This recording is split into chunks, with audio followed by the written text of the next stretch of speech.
당신 운명은 여기까지야.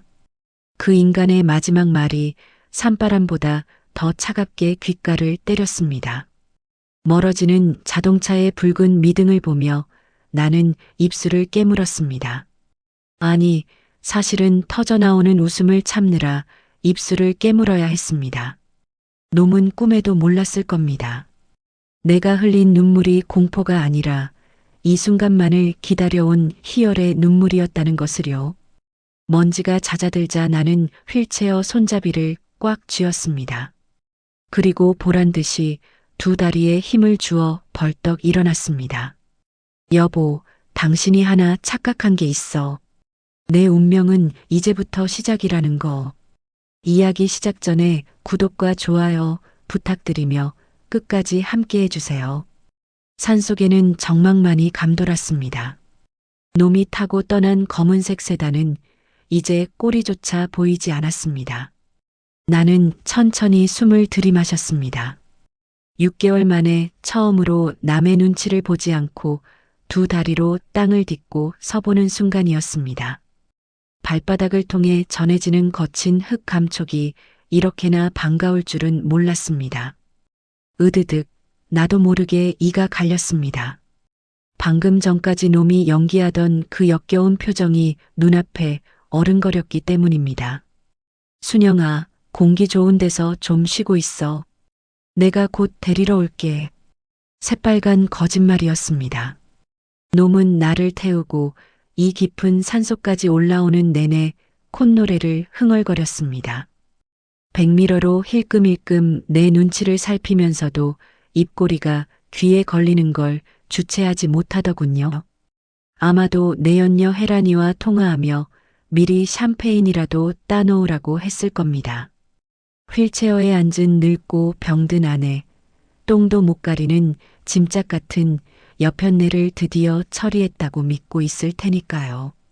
나는 신고 있던 낡은 운동화 앞코로 바닥에 떨어진 담배꽁초를 지시겨 껐습니다. 놈이 나를 버리고 돌아서며 툭 던지고 간 것입니다.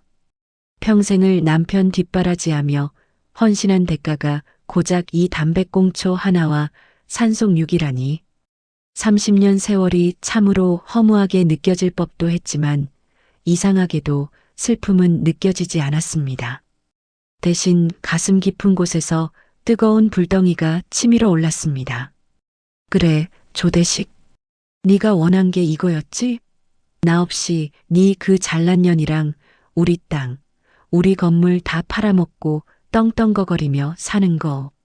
나는 품속 깊숙이 넣어두었던 스마트폰을 꺼냈습니다.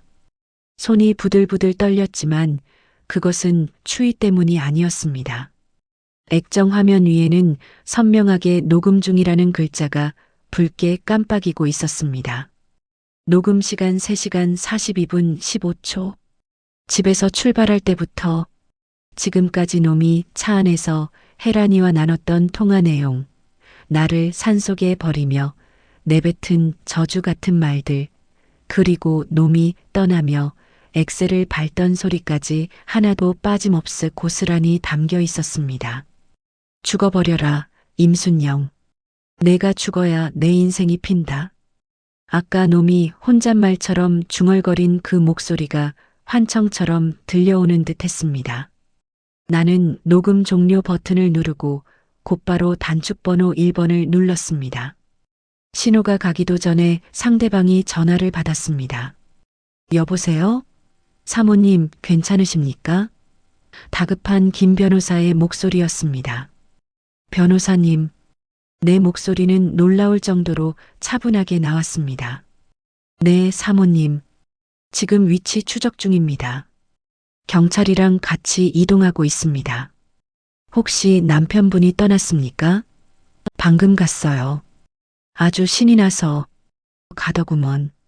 나는 텅 빈 산길을 내려다보며 피식 웃음을 터뜨렸습니다. 지금 막 유기 현장 증거 확보했어요. 살인 미수의 유기치상, 거기다 사기 혐의까지. 이걸로 그 인간 알거지 만드는 거 확실한 거죠? 물론입니다. 사모님 녹음 파일이랑 현장 상황이면 구속수사는 피할 수 없습니다.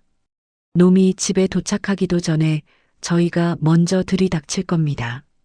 지금 몸은 좀 어떠세요? 몸? 아주 날아갈 것 같아. 6개월 동안 앉은뱅이 흉내 내느라 좀이 쑤셔 죽는 줄 알았거든. 나는 뻣뻣하게 굳어있던 허리를 펴고 스트레칭을 했습니다. 우두둑 뼈마디마디가 맞춰지는 소리가 숲속에 울려 퍼졌습니다.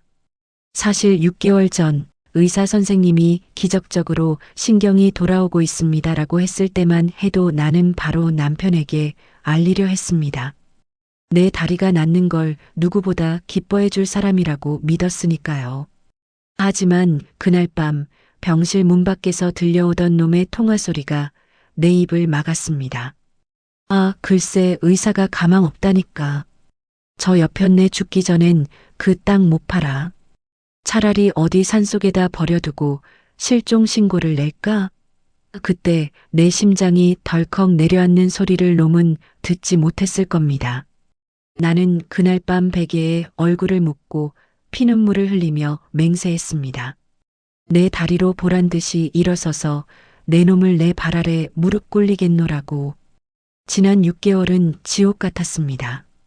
멀쩡한 다리를 꼼짝도 하지 않고 놈이 가져다 주는 밥을 먹고 혜란이가 와서 냄새난다며 구박하는 걸 듣고만 있어야 했습니다. 허벅지를 꼬집어가며 참았습니다. 당장이라도 벌떡 일어나 그년의 머리채를 휘잡고 싶었지만 완벽한 증거를 잡기 위해 놈들이 방심하고 덫에 걸려들 때까지 죽은 듯이 엎드려 있었습니다. 그리고 오늘 드디어 놈이 제 발로 지옥문을 열고 들어간 것입니다. 사모님, 10분 내로 도착합니다. 조금만 기다리세요. 서두를 거 없어요. 어차피 그 인간 집에 가서 샴페인 따려면 시간 좀 걸릴 테니까. 전화를 끊고 나는 휠체어를 발로 걷어찼습니다. 와장창 휠체어가 비탈길 아래로 굴러떨어졌습니다. 저 처참하게 구겨진 고철 덩어리가 마치 조대식의 미래 같아 보였습니다. 찬바람이 불어왔지만 춥지 않았습니다. 오히려 가슴이 뻥 뚫리는 듯 시원했습니다. 나는 주머니에서 립스틱을 꺼내 발랐습니다. 놈이 환자라고 화장 같은 건 꿈도 못 꾸게 했었죠. 거울 속에 비친 내 얼굴은 창백했지만 눈빛만은 20대 시절 맨손으로 식당을 일구던 그때처럼 형형하게 살아 있었습니다. 기다려라, 조대식. 내가 차려놓은 밥상, 이제 내가 엎어주러 갈 테니까. 저 멀리서 경찰차의 사이렌 소리가 희미하게 들려오기 시작했습니다. 참 묘합니다. 저 소리를 들으니 3년 전 그날이 떠오릅니다. 내 인생이 송두리째 곤두박질 치던 교통사고가 났던 그날 밤에도 저 소리가 귓가를 맴돌았었죠. 그때 나는 피투성이가 된 채 찌그러진 차 안에 갇혀 있었습니다. 희미해지는 의식 속에서 마지막으로 본 건 울부짖으며 내 이름을 부르던 남편 조대식의 얼굴이었습니다. 순영아, 안 돼. 죽으면 안 돼. 여보, 정신 차려. 그때 놈의 눈물은 진짜 같았습니다. 아니, 진짜라고 믿었습니다. 하반신 마비 판정을 받고 절망에 빠져 있을 때도 놈은 내 손을 꼭 잡고 말했었죠. 평생 내가 당신 다리가 되어줄게. 걱정하지 마. 주변 사람들은 그런 남편을 보며 생불이 났다고, 요즘 세상에 저런 남자가 어디 있냐며 칭찬을 아끼지 않았습니다. 나는 그런 남편에게 짐이 된 것 같아 밤마다 이불을 뒤집어 쓰고 미안해서 울었습니다. 바보같이, 정말 바보같이 말입니다. 그 눈물이, 그 믿음이 얼마나 끔찍한 배신으로 돌아올지 그때는 상상조차 못했습니다. 그런데 말입니다. 여러분, 제가 사고가 났던 그날 밤, 과연 그게 단순한 운전 미숙이었을까요? 경찰차를 기다리는 지금 3년 전 그날의 기억이 마치 깨진 유리 파편처럼 날카롭게 제 머릿속을 파고들기 시작했습니다. 그날 남편이 제 차 브레이크를 점검해줬던 그 다정한 손길이 이제 와 생각하니 왜 이렇게 소름 끼치게 느껴지는 걸까요? 경찰차의 사이렌이 도심의 네온 사인을 가르며 달립니다. 차창에 비친 내 얼굴은 6개월 전 휠체어에 실려 이 집을 나설 때의 그 처량한 여자가 아니었습니다. 나는 가방 안에서 낡은 수첩 하나를 꺼냈습니다. 그 안에는 지난 6개월간 놈들이 안방 문을 열어놓고 내뱉은 온갖 치욕스러운 말들과 내 재산을 빼돌리려 모의한 날짜들이 분 단위로 적혀 있었습니다. 사모님 14층입니다. 저희는 비상계단에서 대기하겠습니다. 신호 주시면 바로 진입합니다. 형사의 낮은 목소리에 나는 고개를 끄덕였습니다. 엘리베이터 숫자가 올라갈수록 내 심장은 차갑게 식어갔습니다. 14층, 복도에 내리자마자 익숙한 우리 집 현관문 사이로 왁자지껄한 웃음소리와 비싼 스테이크 냄새가 새어나왔습니다. 나는 번호를 누르는 대신 미리 챙겨온 보조키로 문을 아주 천천히 열었습니다. 놈들은 아주 휘황찬란한 잔치를 벌이고 있더군요. 거실로 들어가는 복도, 어둠 속에서 나는 놈들의 대화를 똑똑히 들었습니다. 혜란아, 이 와인 진짜 비싼 거야. 임순영 그 할망구 땅판 계약금 들어오면 이런 건 매일 마시게 해줄게. 대식이의 목소리였습니다. 오빠, 근데 그 할망구 산짐승한테 물려 죽으면 시신 못 찾는 거 아냐? 그럼 보험금 타기 힘들 텐데. 혜란이의 앙칼진 목소리가 거실을 울렸습니다. 걱정 마. 내가 일부러 실종 신고하기 딱 좋은 장소에 던져놨으니까. 며칠 뒤에 슬픈 표정 지으면서 신고하면 끝이야. 나는 거실 입구에서 조용히 스마트폰을 들어 올렸습니다. 그리고 내가 얼마 전 만든 유튜브 채널에 라이브 방송을 켰습니다.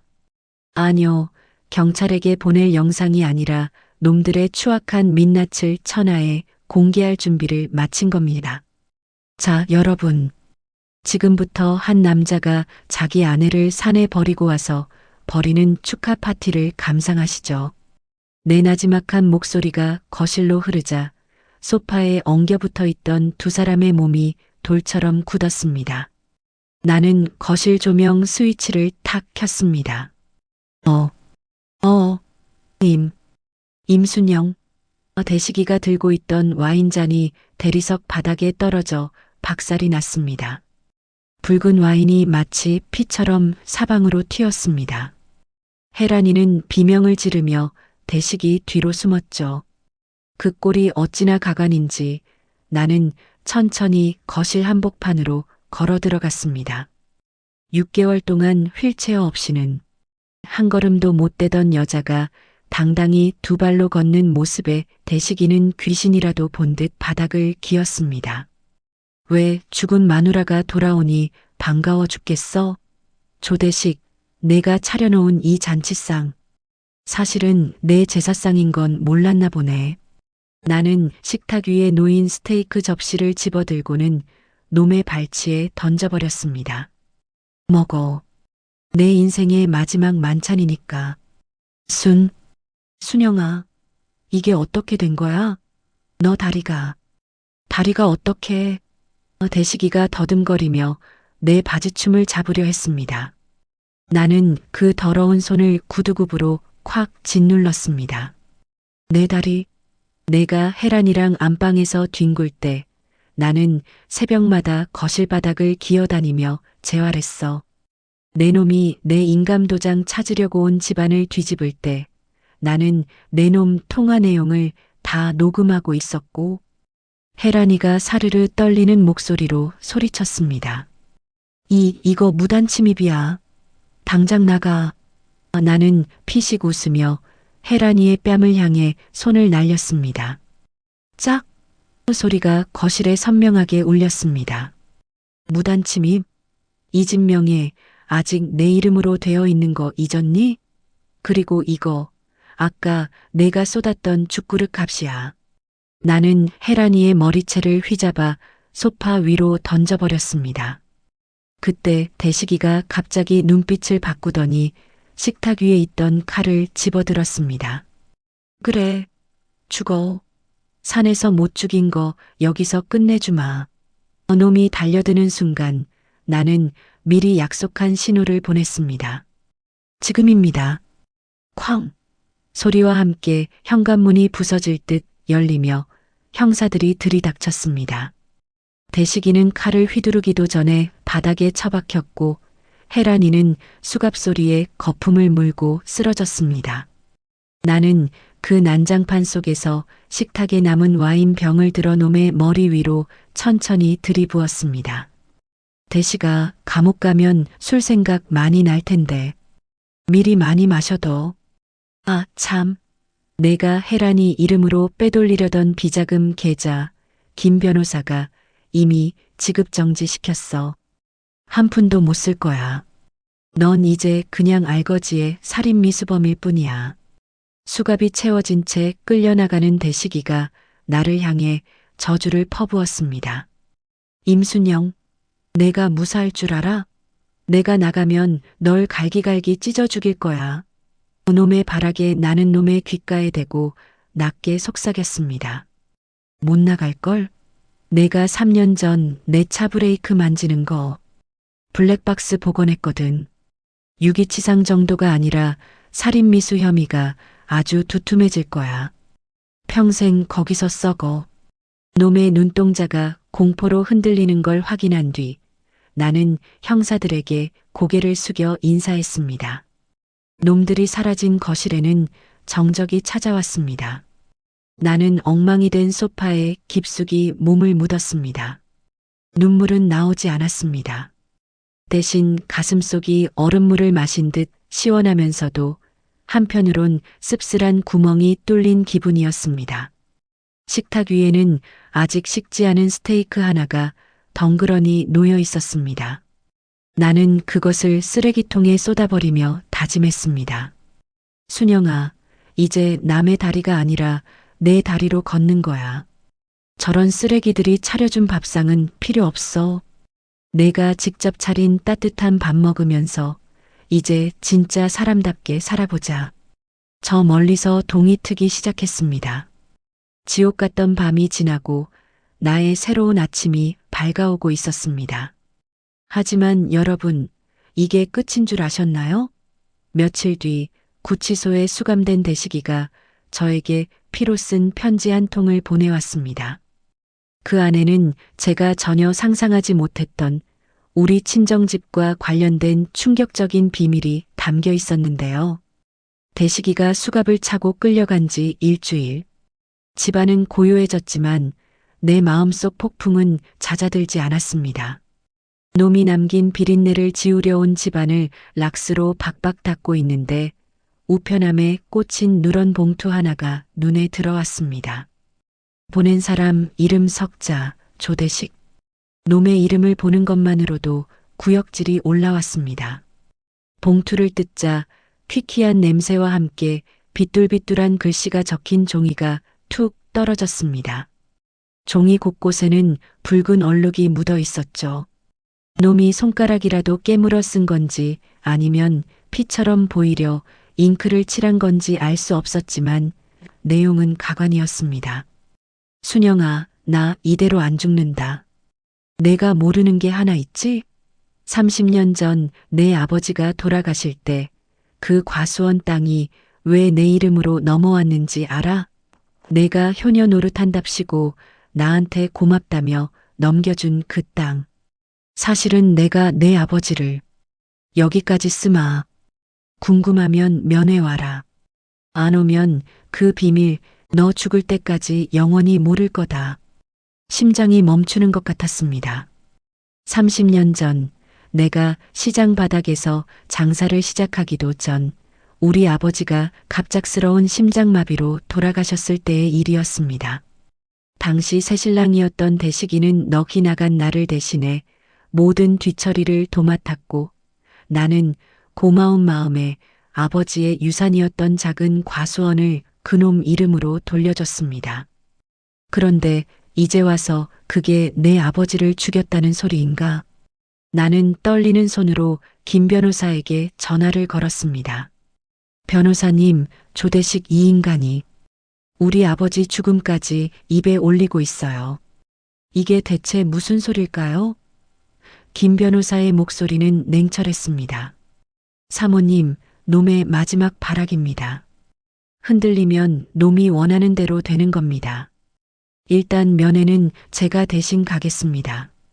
사모님은 지금 당장 그 일을 진행해 주세요. 그래, 슬퍼하고 떨 시간에 놈의 손발을 완전히 잘라놓는 게 먼저였습니다. 나는 다음 날 아침 일찍 김 변호사가 준비해 준 서류 뭉치를 들고 우리가 공동으로 운영하던 법인 사무실로 향했습니다. 대식이가 자기 이름으로 된 상가 건물 3개를 담보로 내연녀 혜란이에게 거액의 외제차와 명품백을 사준 정황을 포착했거든요. 사무실 문을 열고 들어가자 혜란이의 사촌 동생이라는 놈이 대식의 빈자리를 차지하고 앉아 서류를 파쇄하고 있었습니다. 누구쇼? 여긴 외부인 출입 금지인데. 놈이 껌을 씹으며 건방지게 나를 쳐다봤습니다. 나는 말없이 가방에서 법원 결정문을 꺼내 책상 위에 탁 던졌습니다. 나, 이 건물 진짜 주인. 오늘부로 이 사무실 그리고 조대식 명의의 모든 계좌와 부동산에 가압류 집행 들어갔어. 너도 공범으로 엮이기 싫으면 당장 짐 싸서 꺼져. 뭐야? 가압류. 그놈의 얼굴이 흑빛이 됐습니다. 그 순간 법원 집행관들이 들어와 사무실 곳곳에 빨간 딱지를 붙이기 시작했습니다. 대식이가 혜란이와 히히덕거리며 앉아있던 가죽 소파, 혜란이의 이름으로 빼돌려둔 법인 차량 카드까지 전부 압류 대상이었습니다. 나는 소파 구석에 놓여있던 혜란이의 명품 가방을 집어들어 바닥에 쏟아버렸습니다. 쏟아져 나오는 화장품과 보석들. 남의 피눈물로 산 거니까 이제 주인이 가져갈게. 나는 혜란이가 대식의 카드로 긁었던 영수증 다발을 집어들고 차갑게 웃었습니다. 이것들 증여세 탄루랑 횡령으로 추가 고소할 거야. 내 사촌 누나 혜란이년한테 감옥 갈 준비나 하라고 전해. 며칠 뒤 나는 결국 구치소 면회실로 향했습니다. 유리병 너머로 나타난 대식이는 일주일 만에 10년은 늙은 모습이었습니다. 놈은 나를 보자마자 비릿한 미소를 지었습니다. 결국 왔네. 아버지 죽음이 궁금하긴 한가 보지. 나는 무표정하게 놈을 내려다봤습니다. 말해봐. 30년 전 그날 우리 아버지한테 무슨 짓을 했는지. 대식이는 침을 퇴뱉더니 속삭였습니다. 그 노인네 심장병 약이 없으면 죽는다는 거 내가 알았거든. 그날 밤 과수원에서 노인네가 쓰러졌을 때 내가 약통을 들고 있었지. 살려달라고 내 바짓가랑이를 잡는 그 눈빛. 아직도 눈에 선해. 결국 그 땅 내 이름으로 넘기는 서류에 지장 찍고 나서야 숨이 넘어가더군. 놈의 입에서 나온 추악한 진실에 내 온몸의 피가 거꾸로 솟는 것 같았습니다. 하지만 나는 울지 않았습니다. 대신 가방에서 녹음기를 꺼내 유리벽에 바짝 갖다 댔습니다. 고맙네, 조대식. 공소시효 지난 살인 고백을 내 입으로 직접 해줘서. 대식이의 눈이 튀어나올 듯 커졌습니다. 공소시효 지났어. 30년 전 일이야. 법적으로 아무 소용없다고.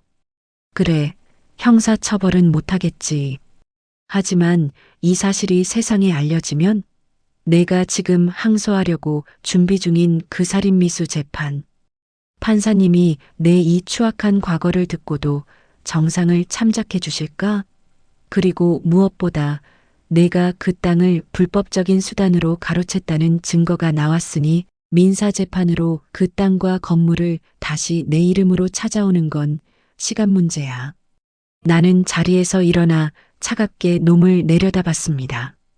넌 이제 알거지에 평생 장인 죽인 놈이라는 꼬리표 달고 감옥에서 썩게 될 거야. 혜란이? 그녀는 어제 가압류 통지서 받자마자 내 면회 오지도 않겠다더라. 다른 스폰서 찾으러 갔어. 대식이는 유리벽을 주먹으로 치며 발광을 했습니다. 임순영, 이 독한 년, 죽여버릴 거야. 교도관들에게 끌려나가는 놈의 뒷모습을 보며 나는 처음으로 가슴속 깊은 곳에서 묵은 체증이 내려가는 것을 느꼈습니다. 구치소를 나오는 길, 하늘은 눈이 시리도록 푸르렀습니다. 나는 주머니에서 오래된 아버지의 사진 한 장을 꺼냈습니다. 사진 속 아버지는 환하게 웃고 계셨죠. 아버지, 너무 늦어서 미안해요. 그놈이 뺏어간 아버지 땅, 그리고 내 인생. 이제 다 찾아왔어요.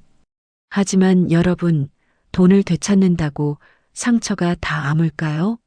집으로 돌아오는 길, 내 차 뒤를 집요하게 따라붙는 검은색 차량 한 대가 있었습니다. 룸미러로 슬쩍 본 운전석에는 놀랍게도 구속된 줄 알았던 혜란이가 섬뜩한 미소를 지으며 나를 노려보고 있었습니다. 그녀의 손에는 정체 모를 병 하나가 들려 있었는데요. 구치소를 나와 집으로 돌아가는 길 핸들을 잡은 손등 위로 소름이 돋았습니다. 룸미러 속 아까부터 내 뒤를 바짝 쫓는 검은색 소형차 한 대. 신호를 서너 번 바뀌어도 끈질기게 따라붙던 그 차가 마침내 인적이 드문 외곽 도로에 들어서자 본색을 드러냈습니다. 부하항, 굉음을 내며 내 차 옆으로 바짝 붙은 차. 운전석 창문이 내려가더니 헝클어진 머리에 눈이 벌겋게 충혈된 혜란이가 얼굴을 내밀었습니다. 그녀의 손에는 정체 모를 액체가 든 유리병이 들려 있었죠. 임순영, 내가 다 망쳤어. 내 돈, 내 아파트 다 내놔. 미친 듯이 소리를 지르며 혜란이가 유리병을 내 차 창문을 향해 던지려 했습니다. 순간 3년 전 사고의 공포가 뇌리를 스쳤지만 나는 핸들을 꽉 쥐었습니다. 순영아, 여기서 피하면 또 휠체어 신세야. 이번엔 절대 안 피해. 나는 급브레이크를 밟는 대신 놈들이 가르쳐준 대로 똑같이 되돌려주기로 했습니다. 나는 속도를 줄이는 척하다가 혜란의 차가 내 앞으로 끼어들려는 찰나 핸들을 꺾어 놈의 차 뒷범퍼를 그대로 받아버렸습니다. 쾅! 하는 굉음과 함께 혜란의 차가 중심을 잃고 도로 옆 논두렁으로 미끄러져 내려갔습니다. 먼지구름이 가라앉고 나는 차에서 내려 천천히 논두렁 아래로 걸어 내려갔습니다. 뒤집힌 차 안에서 혜란이가 피를 흘리며 기어 나오고 있었죠. 그녀의 손에는 아까 던지려던 유리병이 깨진 채 쥐어져 있었습니다. 그 안에서 흘러나온 건 염산이 아니라 고작 진한 소금물이었습니다. 나를 겁주어 차를 세우게 한 뒤 협박하려 했던 모양이죠. 살려줘. 혜란이가 내 구두 끝을 잡으며 신음했습니다. 나는 그 손을 가볍게 걷어차고는 그년이 들고 있던 깨진 유리병 조각을 집어들었습니다. 혜란아, 너 감옥 갈 준비나 하라고 했지? 근데 넌 감옥 가기 전에 갈 데가 한 군데 더 있네. 바로 길바닥이야.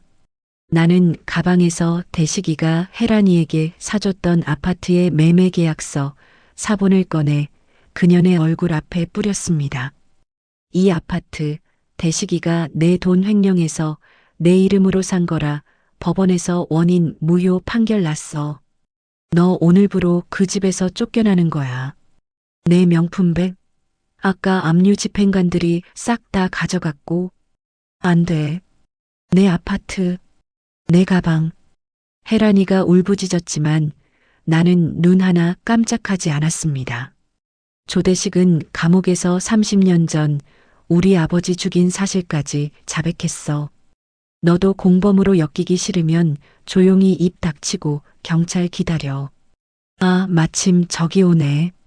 저 멀리서 아까 미리 신고해둔 경찰차의 사이렌 소리가 들려왔습니다. 한 달 뒤 법원 앞 김 변호사가 밝은 얼굴로 서류 가방을 두드리며 다가왔습니다. 사모님 축하드립니다. 조대식 명의로 되어 있던 과수원 땅과 상가 건물 세 채 전부 사모님 명의로 이전 등기 완료됐습니다. 그리고 놈이 빼돌렸던 비자금도 90% 이상 회수했습니다. 나는 김 변호사가 건네준 등기부등본을 손으로 가만히 쓸어보았습니다. 소유자 임순영. 30년 전 아버지가 남겨주신 그 땅이 이제야 제 주인을 찾아온 것입니다. 눈물이 왈칵 쏟아졌습니다. 이건 단순히 돈의 문제가 아니었습니다. 빼앗겼던 내 세월, 짓밟혔던 내 자존심, 그리고 짐짝 취급받던 내 인생을 되찾은 증표였으니까요. 나는 곧장 아버지의 묘소로 향했습니다. 휠체어가 아닌 내 두 다리로 꿋꿋하게 흙길을 걸어 올라갔습니다. 무덤가에 핀 진달래 한 송이를 꺾어 올리며 나는 나지막이 을조렸습니다. 아버지, 너무 오래 걸렸죠? 이제 그 나쁜 놈들 벌 다 받았어요. 저 이제 순영이로 아버지 딸로 당당하게 잘 살게요. 산등성이를 타고 내려오는 바람이 마치 아버지의 손길처럼 내 뺨을 부드럽게 어루만지는 것 같았습니다. 다시 서울. 나는 대식과 해란의 흔적이 가득했던 집을 미련 없이 팔아치웠습니다. 그리고 작지만 따뜻한 밥집 하나를 열었죠. 간판 이름은 순영네 식탁. 매일 아침 시장에 나가 싱싱한 고등어를 고르고 고소한 들기름 냄새 풍기며 나물을 볶습니다. 손님들이 사장님, 음식 솜씨가 최고네요. 라며 웃어줄 때마다 나는 살아있음을 느낍니다. 휠체어에 앉아 천장만 바라보던 그 지옥 같던 시간은 이제 빛바랜 사진처럼 멀어졌습니다. 여러분, 인생 참 모르는 겁니다. 죽으라는 법은 없더라고요. 내 운명이 끝났다고 말하던 그 인간은 지금 차가운 감옥 바닥에서 콩밥을 먹고 있고 그 짐짝이라던 나는 이렇게 두 발로 서서 웃고 있으니까요. 아, 그런데 어제 식당에 웬 낯선 청년 하나가 찾아왔습니다. 저를 보더니 대뜸 어머니, 저 기억 안 나세요? 라며 눈물을 글썽이더라고요. 30년 전 제가 시장에서 도와줬던 그 꼬마일까요? 아니면 대식이가 숨겨둔 또 다른 비밀일까요? 어머니, 저 기억 안 나세요? 30년 전 영등포 시장 골목에서 배고파 울던 저한테 고등어구이 내주시던 그 꼬마요. 식당 문 앞에 서서 눈물을 훔치던 청년의 말에 나는 들고 있던 쟁반을 놓칠 뻔했습니다. 가만히 청년의 얼굴을 들여다보니 퀭했던 눈망울이 어렴풋이 기억났습니다. 당시 남편 대식이가 노름에 빠져 생활비 한 푼 안 줄 때 저도 끼니를 걱정하며 장사를 했었죠. 그런데도 구석에서 떨고 있던 그 아이를 그냥 지나칠 수 없어 제일 실한 고등어 한 마리를 구워 밥 한 공기 꾹꾹 눌러 담아줬던 기억이 났습니다. 아이고, 내가 그 성훈이? 청년은 고개를 끄덕이며 내 손을 꽉 잡았습니다.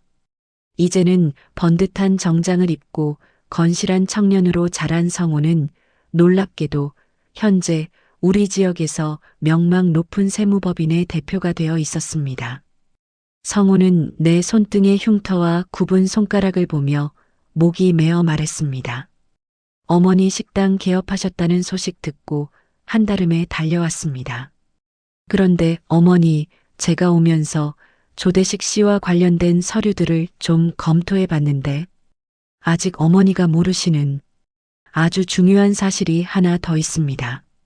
성우가 내민 서류는 조대식이 구치소에 들어가기 직전 마지막으로 빼돌린 해외 비자금 계좌와 이중 장부에 관한 기록이었습니다. 이 영악한 인간은 감옥에 있는 동안에도 사람을 시켜 내가 환수한 상가 건물의 임대료 수익 중 일부를 가짜 서류로 가로채려 획책하고 있었습니다. 이 인간은 끝까지 나를 놔주질 않는구나. 나는 부르르 떨리는 손을 맞잡았습니다. 대식이는 제가 법과 재무에 어둡다는 점을 이용해 나중에 출소해서 쓸 노후 자금을 내 상가 밑바닥에 몰래 심어두었던 겁니다. 걱정 마세요, 어머니. 제가 이 분야 전문가 아닙니까?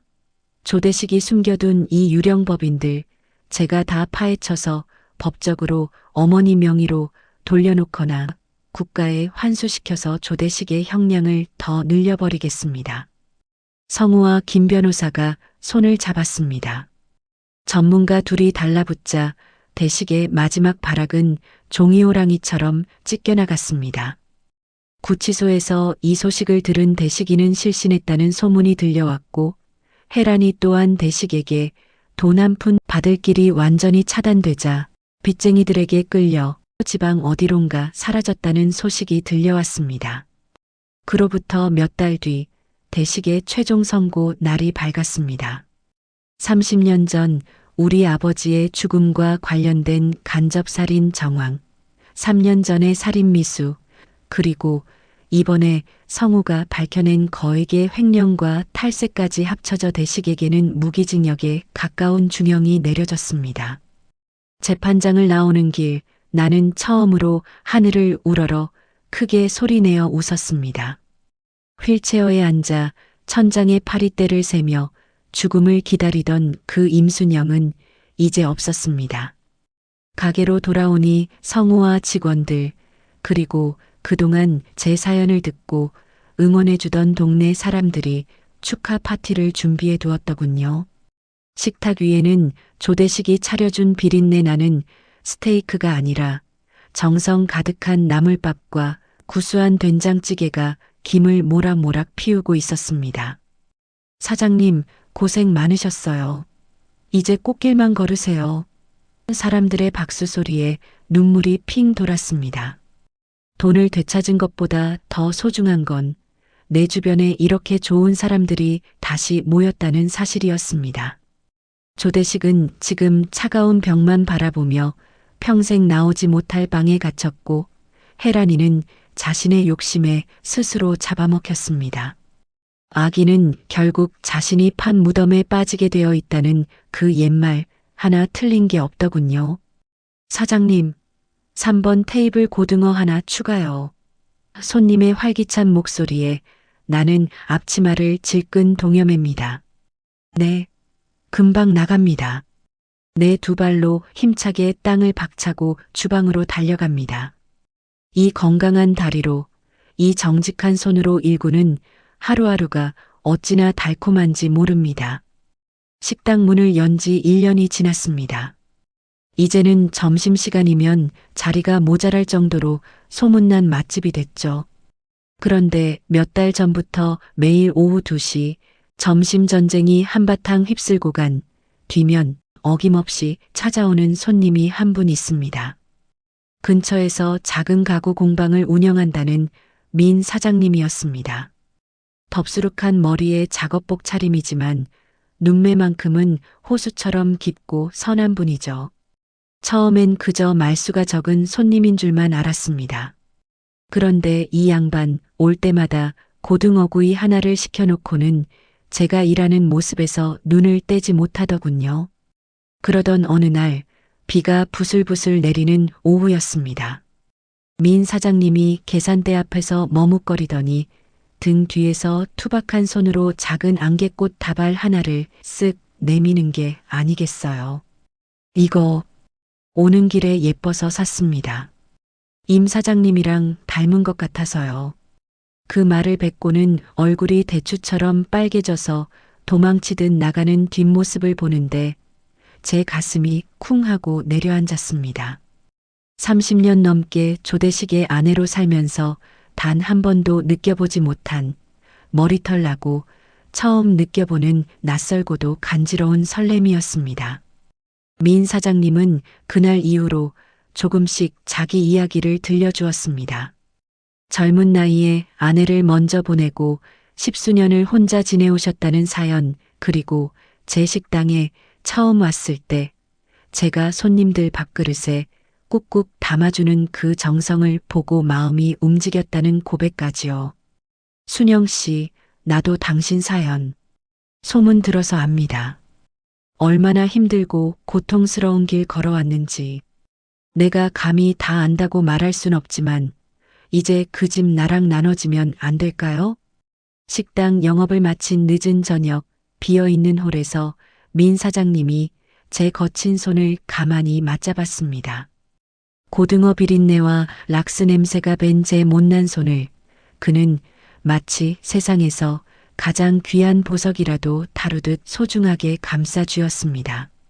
내 손, 주름지고 흉해서 부끄러운데 제가 슬쩍 손을 빼려 하자 민 사장님이 더 꽉 힘을 주어 잡았습니다.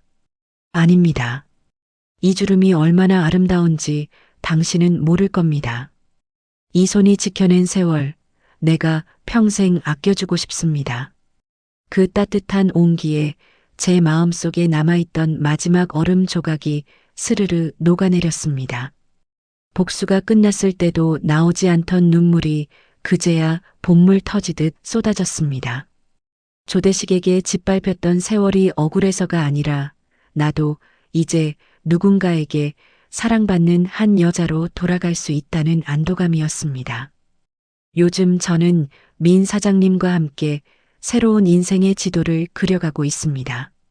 쉬는 날이면 그가 직접 만든 원목 의자에 앉아 차를 마시고 인적이 드문 한적한 공원을 함께 걷기도 합니다.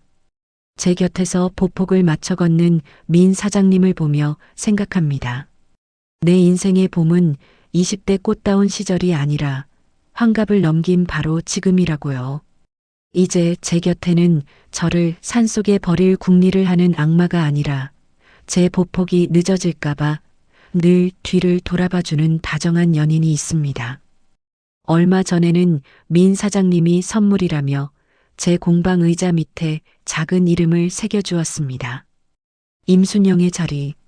남의 다리가 되어 살던 짐짝 임순영이 아니라 제 이름으로 당당하게 사랑받고 사랑하는 진짜 임순영의 자리를 찾은 것이죠.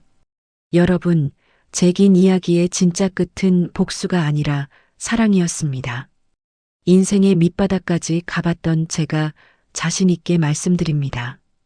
지독한 겨울이 지나면 반드시 봄은 오고 앙상한 가지 끝에도 다시 꽃은 핍니다. 30년 넘게 고통받던 저도 이렇게 다시 연애를 하고 설레는 아침을 맞이하잖아요.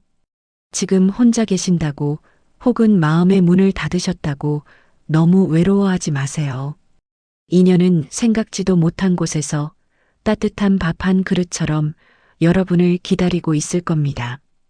제 주름진 손을 잡고 아름답다 말해준 민 사장님처럼 여러분의 상처까지 안아줄 귀한 인연이 반드시 나타날 겁니다. 순영 씨, 오늘 날씨 좋은데 가게 일찍 닫고 드라이브 갈까요? 밖에서 민 사장님의 활기찬 목소리가 들려옵니다. 네, 금방 나갈게요. 저는 이제 앞치마를 벗고 놈이 못 바르게 했던 붉은 립스틱을 다시 예쁘게 바릅니다. 그리고 사랑하는 사람의 손을 잡으러 힘차게 문을 나섭니다. 지금까지 제 사연을 자기 일처럼 아파해 주시고 응원해 주신 모든 시청자 여러분, 제 행복한 인생 이막의 기운을 여러분께도 듬뿍 나눠드립니다. 모두 사랑하며 행복하게 사세요. 진심으로 감사합니다. 여러분의 주름에도 언젠가 저처럼 환한 웃음꽃이 피길 간절히 기도하겠습니다. 지금까지 순영네 식탁의 임순영이었습니다. 구독과 좋아요로 제 새로운 인생의 길동무가 되어주신 모든 분께 다시 한번 머리 숙여 감사드립니다. 평안한 밤 되세요. 감사합니다.